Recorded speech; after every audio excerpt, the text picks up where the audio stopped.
প্রিয় শিক্ষার্থীবৃন্দ, আমি মোহাম্মদ হাবিবুর রহমান হাবিব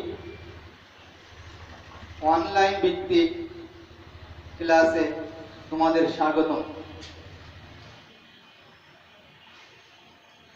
আজ আমি তোমাদের সামনে উপস্থিত হয়েছি ক্লাস 7 এর ইংলিশ ফার্স্ট পেপার নিয়ে। তো শিক্ষার্থীবৃন্দ, তোমরা জানো ইংলিশ ফার্স্ট পেপারে 1 নম্বরে থাকে একটি সিন প্যাসেজ। সিন প্যাসেজের আলোকে তোমাদেরকে চুজ দ্য বেস্ট অ্যান্সার, অর্থাৎ সেখানে একটা প্রশ্ন থাকে। প্রশ্নের 4টি অপশন থাকে, এ, বি, সি ও ডি। তোমাদের সেখান থেকে সঠিক অ্যান্সার বা কারেক্ট অ্যান্সারটা বেছে সেটা উত্তরপত্রে লিখতে হয়।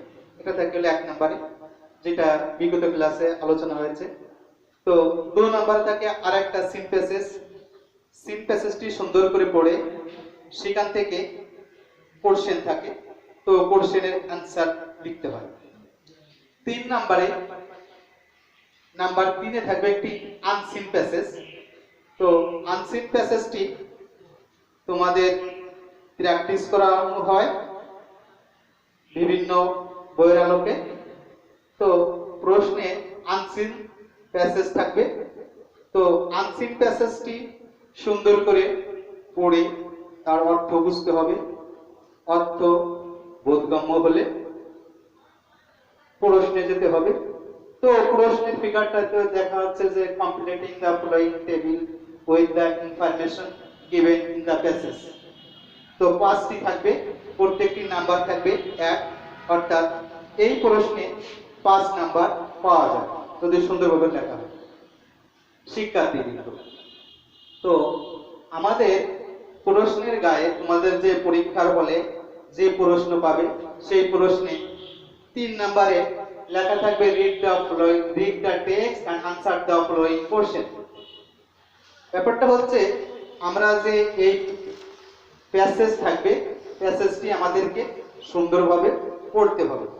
তো এই প্যাসেজে আমরা দেখতে পাচ্ছি read the text and answer the following question. তো এখানে শুরু হয়েছে আমাদের ন্যাশনাল পোয়েট অর্থাৎ জাতীয় কবি কাজী নজরুল ইসলামকে নিয়ে। শিক্ষার্থীবৃন্দ, এই প্যাসেজটা একটা, আমি বলবো নজরুল ইসলামের জীবনীর উপরে একটি কম্পোজিশন। তো আমরা যদি এই প্যাসেজটি সুন্দরভাবে পড়তে পারি এবং বুঝতে পারি, সেই ক্ষেত্রে কি হবে, আমাদের এই যে এ নাম্বার লেখা আছে complete the following table with the information given the passage, অর্থাৎ এই টেবিলটা সম্পূর্ণ করতে হলে আমাদের প্যাসেজের ইনফরমেশন বা যে তথ্য থাকবে তার আলোকে আমাদের এটা করতে হবে। শিক্ষার্থীবৃন্দ, তাহলে আমাদের অ্যাট ফার্স্ট প্যাসেজটি পড়তে হবে, বুঝতে হবে। প্যাসেজটা কিভাবে শুরু হচ্ছে, প্যাসেজে লেখা আছে Kazi Nazrul Islam is the national poet of Bangladesh. He was born on May 24, 1899 Churulia village in the Bardhaman district of West Bengal.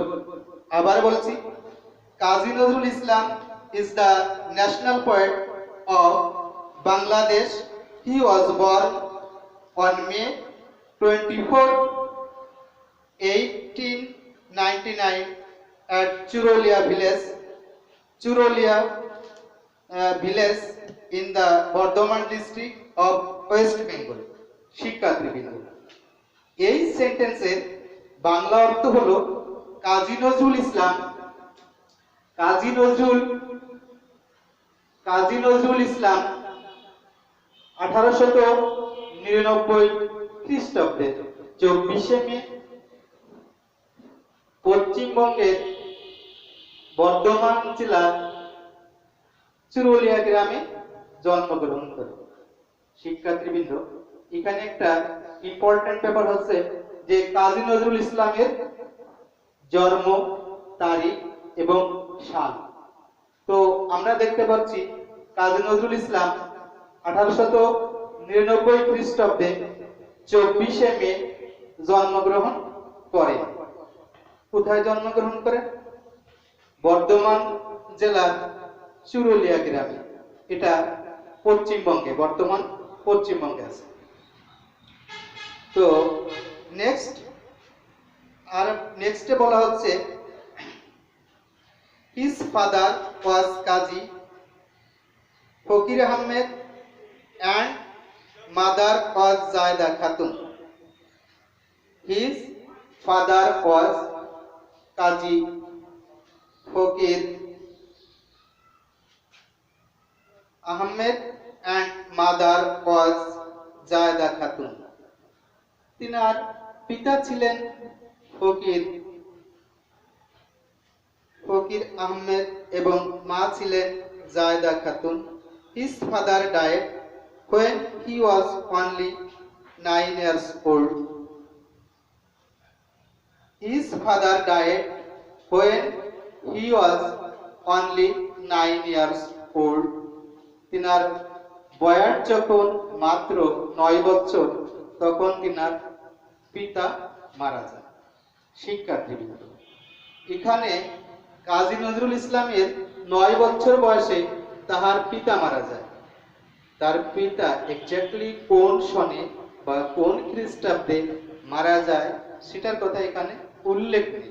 তবে আমরা যখন জানতে পারলাম যে কাজী নজরুল ইসলাম 1899 খ্রিস্টাব্দে জন্মগ্রহণ করেন এবং 9 বছর বয়সের সময় তিনার পিতা মারা যান, তাহলে 1899 এর সাথে 9 বছর যোগ করলে যে সময়টা বা যে সালটা পাওয়া যাবে সেই সালে কাজী নজরুল ইসলামের পিতা মারা গিয়েছেন, এটাই দ্রষ্টব্য হবে। শিক্ষার্থীবৃন্দ, আমরা যে সেন্টেন্সগুলো পড়লাম সেটা আর একবার আমি পড়ব, তোমরা অবশ্যই এখান থেকে নোট ডাউন করে নিবে। কবি কাজী নজরুল ইসলামের জন্ম তারিখ এবং তার পিতা কত বছর বয়সে মারা যায় সেটা অবশ্যই তোমাদেরকে নোট ডাউন করে নিতে হবে, কারণ আমরা যখন অ্যান্সার করতে যাব, অর্থাৎ আমরা যখন টেবিলের পূরণ করতে যাব, তখন আমাদের এই ইনফরমেশনটা প্রয়োজন হবে। সেই ক্ষেত্রে আমি আর একবার রিপিট করব। Kazi Nazrul Islam is the national poet of Bangladesh. He was born on May 24, 1899 at Churolia village in the Bardhaman district of West Bengal. His father was Qazi Fakir Ahmed and mother was Zaida Khatun. His father died when he was only 9 years old. শিক্ষার্থীবৃন্দ, আমরা এখন প্রশ্ন করা হচ্ছে complete the following টেবিলে with the information given in the passage. তো এ নাম্বারের বাম পাশে প্রশ্নে উল্লেখ আছে his father died in, his father died in, অর্থাৎ কখন তাহার পিতা মারা যায়। তো এই প্রশ্নের অ্যানসারে আমরা কি লিখতে পারি? আমরা ইতিপূর্বে পড়েছি his father died when he was only 9 years old, অর্থাৎ কবির বয়স যখন 9 বছর তখন তার পিতা মারা যায়। তো 1899 এর সাথে যদি আমরা only 9 যোগ করি তাহলে কত আসে? প্রিয় শিক্ষার্থীবৃন্দ, তোমরা দেখে নাও। 8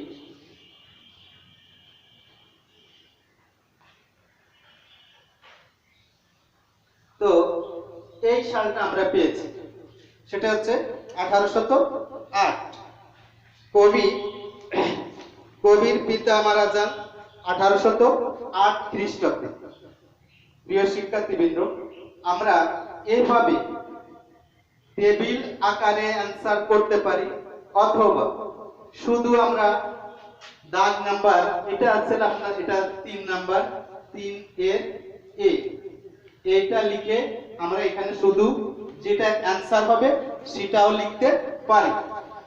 অ্যান্সারটা কি হবে? দেখলাম যে কবি জন্মগ্রহণ করলেন 1899 খ্রিস্টাব্দে এবং তার বয়স যখন মাত্র 9 বছর, তখন তার পিতা মারা গেলেন। তো এই 9 কে আমি 1899 সঙ্গে যোগ করে যে সন বা সংখ্যা পেয়েছি, সেই সনে কবি পিতা মারা গেছেন। তাহলে his father died in his father died in 1808। শিক্ষার্থীবৃন্দ, এভাবে অ্যান্সার লেখা যায়, অথবা আমরা অ্যান্সার লিখে শুধু এইটাও লিখে দিতে পারি।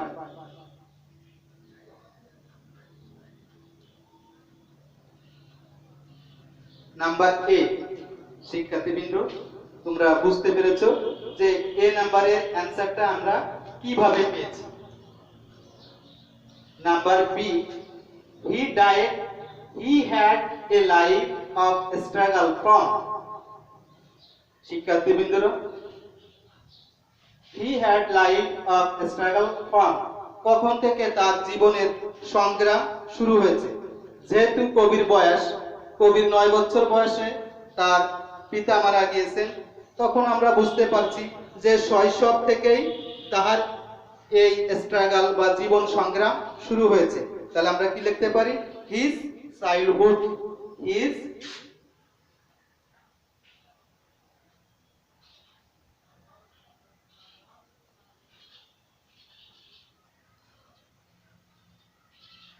childhood, his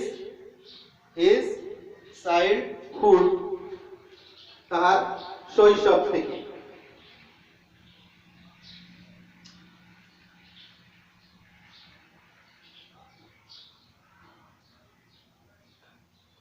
his childhood। Number C, সিতে বলছে his most popular work is, his most popular work is, তো তাহার সব থেকে জনপ্রিয় সৃষ্টি কর্ম কি, এরকম বোঝাচ্ছে। his most popular work is, তাহার সব থেকে জনপ্রিয় যে সৃষ্টিকর্ম সেগুলো কি। শিক্ষার্থীবৃন্দ, তার সব থেকে জনপ্রিয় সৃষ্টিকর্ম সেটা হচ্ছে বিদ্রোহী কবিতা। তো আমরা শুধু লিখতে পারি বিদ্রোহী, বিদ্রোহী, বিদ্রোহী।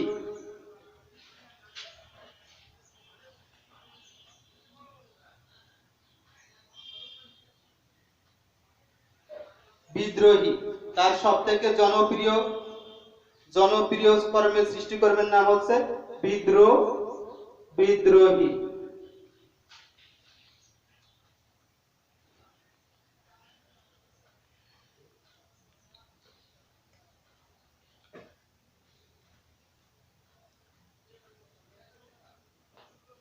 বিদ্রোহী। Number D, he was awarded Padma Bhushan in, এখানে বলা হচ্ছে তিনি পদ্মভূষণ অ্যাওয়ার্ডেড বা পুরস্কার কখন পেয়েছিলেন, তিনি কখন পদ্মভূষণ পুরস্কার পেয়েছিলেন। তো আমরা অ্যান্সারে কি বলতে পারি? হি ওয়াজ অ্যাওয়ার্ডেড পদ্মভূষণ ইন। শিক্ষার্থীবৃন্দ, নিশ্চয়ই তোমরা বুঝতে পারছো এখানে একটা সন বা সালের প্রয়োজন। সেটা কি হতে পারে? তিনি কোন সালে পদ্মভূষণ পুরস্কারে পুরস্কৃত হয়েছিলেন? এটা হচ্ছে 1960, অর্থাৎ 1960 খ্রিস্টাব্দে।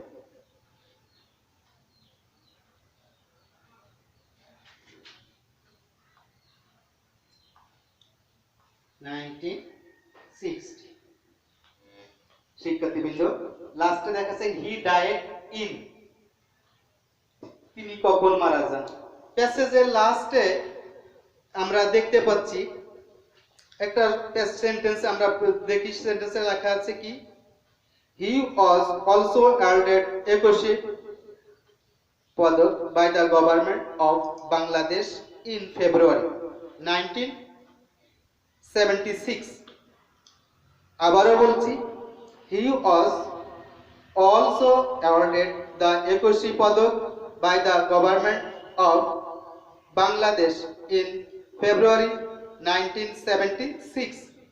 তিনি 1976 খ্রিস্টাব্দে বাংলাদেশ সরকার কর্তৃক 21 পদক পেয়েছিলেন। 21 পদক পেয়েছিলেন। After 6 months he died.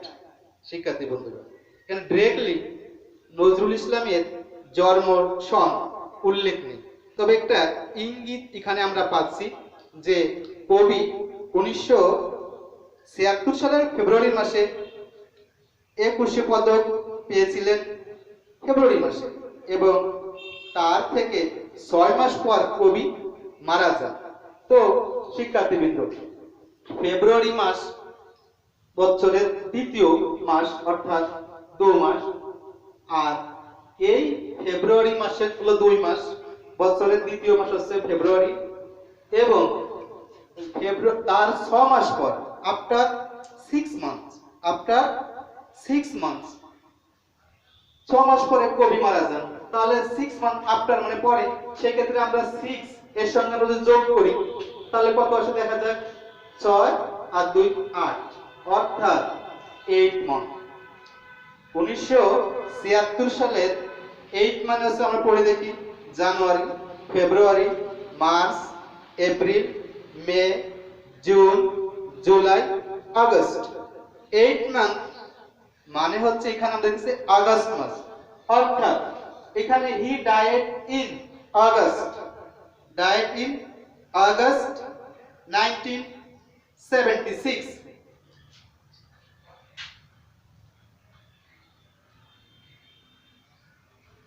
August 1976, in August. শিক্ষার্থী বন্ধুরা, তো আমরা দেখতে পেলাম যদি কবির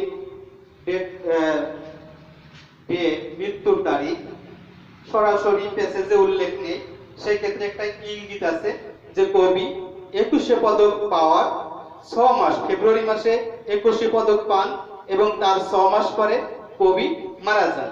ফেব্রুয়ারির সাথে আমরা 6 মাস যোগ করলাম, তাতে হলো 8 মাস, এবং 8ম মাসের নাম হচ্ছে আগস্ট, অর্থাৎ কবি আগস্ট মাসে মারা যান।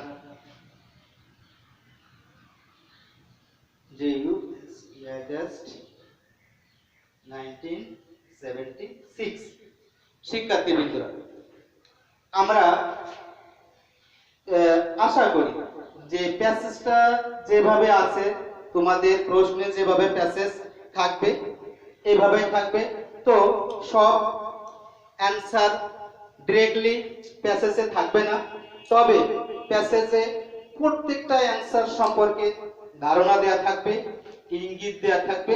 তোমাদের সেই ইঙ্গিত, ধারণা বা আইডিয়া এটা বুঝে তারপরে অ্যান্সার করতে হবে। এটা আসলে 3 এতে এরকম থাকবে। এটা খুব একটা ইজি টপিকস। আশা করি যদি তোমরা এভাবে প্যাসেজটা পড়তে পারো তাহলে সকলেই 5-এ 5 পাবে বলে আমি আশা করি। তো শিক্ষার্থীবৃন্দরা, তোমরা বাড়িতে একটু প্র্যাকটিস করবে আনসিন প্যাসেজ, 3 দাগের প্যাসেজ সম্পর্কে। এটা খুব একটা ইজি ব্যাপার, তোমরা একটু প্র্যাকটিস করলে এটা বেড়ে যাবে বলে আমি আশা করি। তো আগামীতে আবার তোমাদের সঙ্গে আনসিন প্যাসেজ নিয়ে আলোচনা হবে, সেটা হবে আনসিন প্যাসেজ বি দাগ যেটা থাকে, এবং সেখানে আলোচনা হবে ট্রু অর ফলস নিয়ে। পরবর্তী ক্লাসে তোমরা এই ব্যাপারে জানতে পারবে।